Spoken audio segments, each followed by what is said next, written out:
ทุกคนได้ตลอดเลยป่าเพราะว่ามองเฮามันแคบบางคน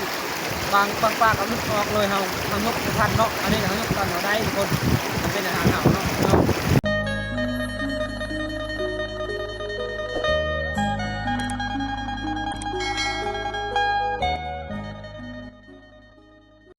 สบายดีทุกคนเนาะมื้อนี้กับ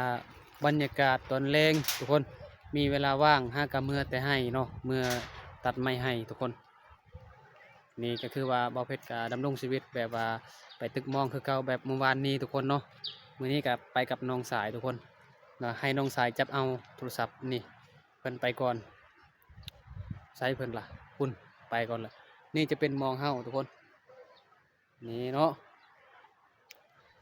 โศกหรือบ่โศกกับบ่ฮู้กันทุกคนกะอย่าลืมไปเบิ่งนำกันเนาะ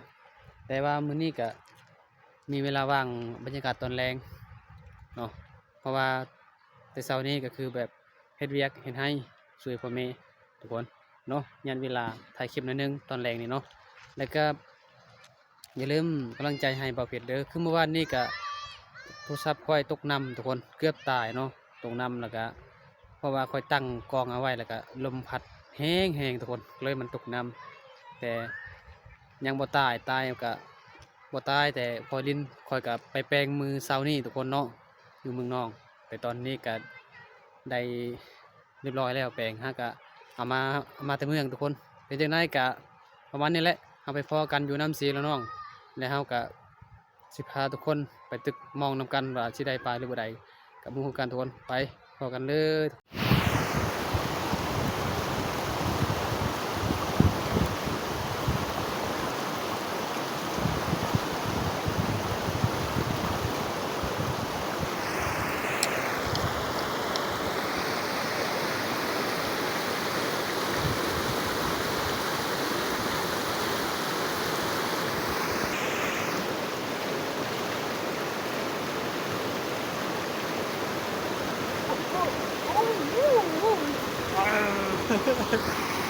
ยอดจุดไฟใหญ่เลยนี่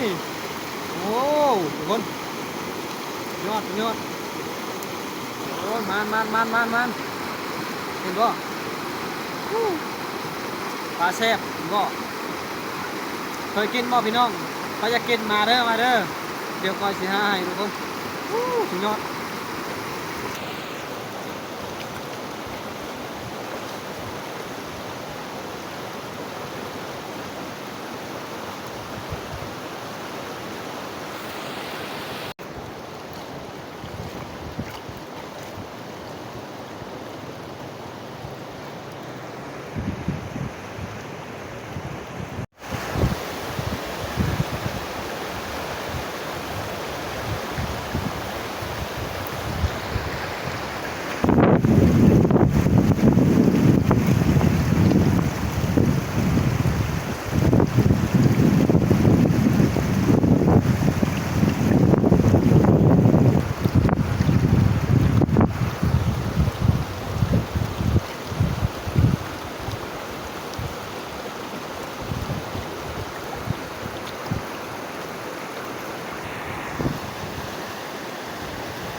นี่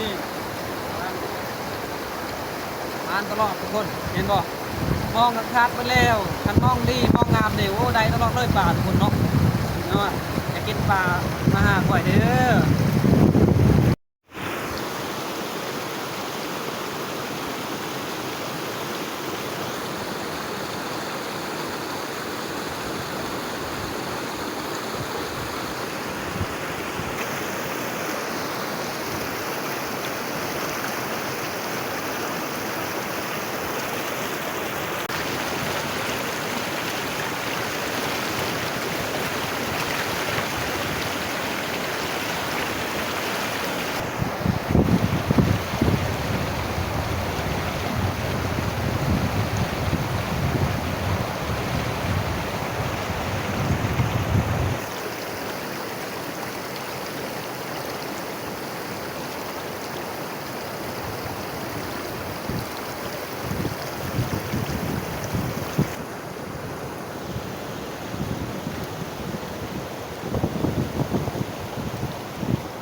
ได้ตลอดเลยป่าเพราะว่าบ่เฮามันขาดบางคนบางปากเอาลึกออกเลยเฮายกทันเนาะอันนี้เฮายกทันบ่ได้ทุกคนมันเป็นอาหารเฮาเนาะ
มาทุกคนนี่ก็ไปอีกแล้ว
มาเห็นบ่โอ้ได้อาหารกินอะไรมันนี่ได้หลายแล้วโตได้หลายโตแล้วทุกคน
สบายดี FC ทุกคนเนาะ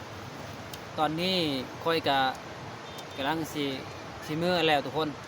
หากับเมื่อตึกมองทุกคนเนาะกับน้องชายทุกคนก็พอได้อยู่ทุกคนเนาะบ่หลายแต่ก็พอกินทุกคนบรรยากาศตอนแรงหากับเมื่อทางให้แต่เช้านี้เนาะบรรยากาศตอนแรงนี่ค่อยกะดำรงชีวิตแบบว่าบ่ตึกมองบ้านเฮาอยู่บ้านนอกทุกคนชุมพรมังกรอยู่บ้านพุ่นซีเมืองนอกเพิ่นสวรรณเขตเนาะอยู่นำศิลนอกบ้านเฮาทุกคนแม้ว่าเฮาเมื่อได้ใช้มาได้ใช้กันแล้วแต่เนาะคันว่าเฮาอยากไปหากินแบบบ้านๆหรือว่าแบบโบราณแต่ก่อนตะกี้หากินได้ทุกคนค่อยอยากไปอ้อยปลาแน่แต่ว่าบ่มีทีมงานเนาะทุกคนเนาะก็เลยพาน้องไปตึกมองทุกคนเนาะนี่ปลาค่อยได้บ่หลายดอกแต่ว่าพอกินทุกคนเนาะ